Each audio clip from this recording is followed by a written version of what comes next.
नमस्ते। कंधे का दर्द है ना, कितना आम और परेशान करने वाला हो सकता है। छोटे मोटे रोज के काम भी मुश्किल लगने लगते हैं। पर अच्छी बात यह है कि इससे समझना और इससे निपटना दोनों ही मुमकिन है।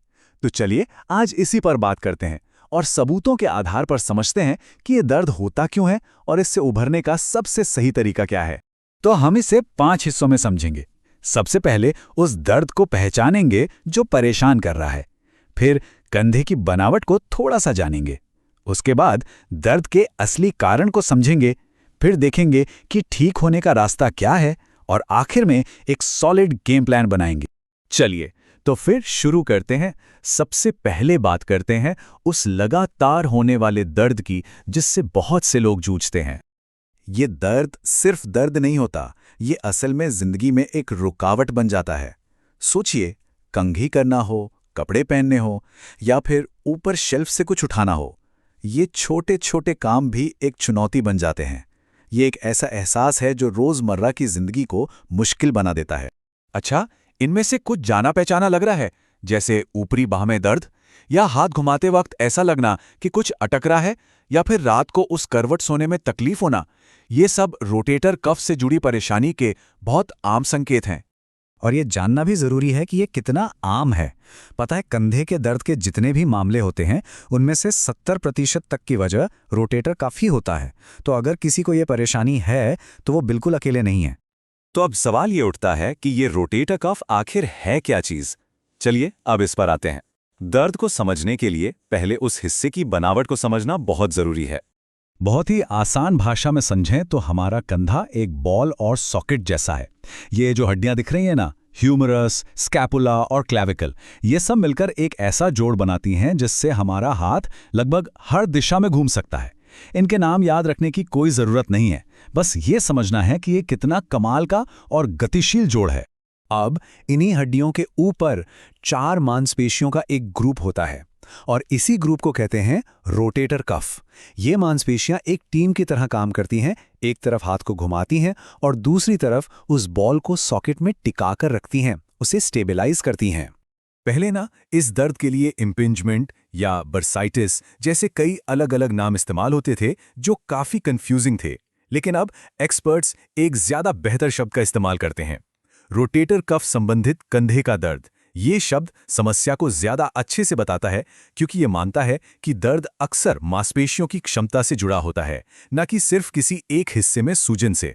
तो अब आते हैं इस पूरी बातचीत के सबसे जरूरी हिस्से पर। आखिर ये दर्द होता क्यों है? इसे समझने के लिए हमें एक बहुत ही सरल लेकिन पावरफुल आइडिया को समझना होगा। इसे बस 2 शब्दों में समझिए, लोड और कैपेसिटी। लोड मतलब वो सारा काम जो हम अपने कंधे से लेते हैं, कुछ उठाना, हाथ घुमाना, कुछ भी। और कैपेसिटी का मतलब है कंधे की उस काम को बिना किसी दिक्कत के करने की ताकत या क्षमता। दर्द की असली वजह इन दोनों के बीच का इम्बैलेंस है।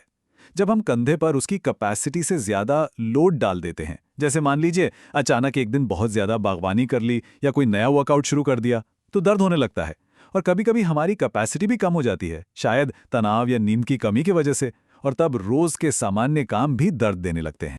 अच्छा, यहाँ पर एक बहुत ही आम सवाल मन में आता है कि क्या दर्द का मतलब है कि कंधे में कोई डैमेज हो गया है, और क्या इसे देखने के लिए एक्सरे या एमआरआई जैसा कोई स्कैन करवाना जरूरी है?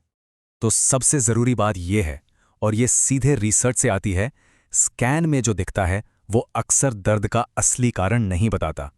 ये एक बहुत बड़ी गलतफहमी है जिसे दूर करना बहुत जरूरी है। और ये समझना बहुत जरूरी है कि ऐसा क्यों है।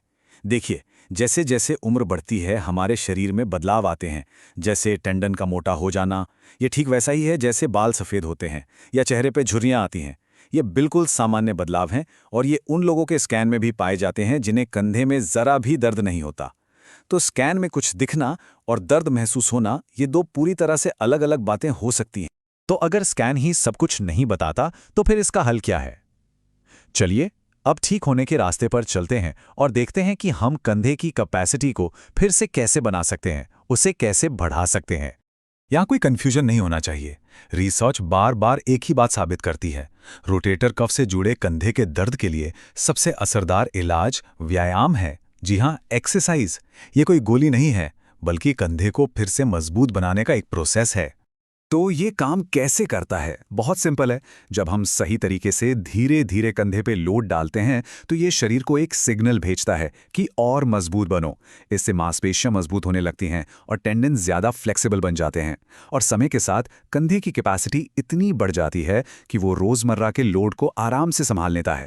लेकिन एक सवाल है, व्यायाम करते समय कितना दर्द ठीक है?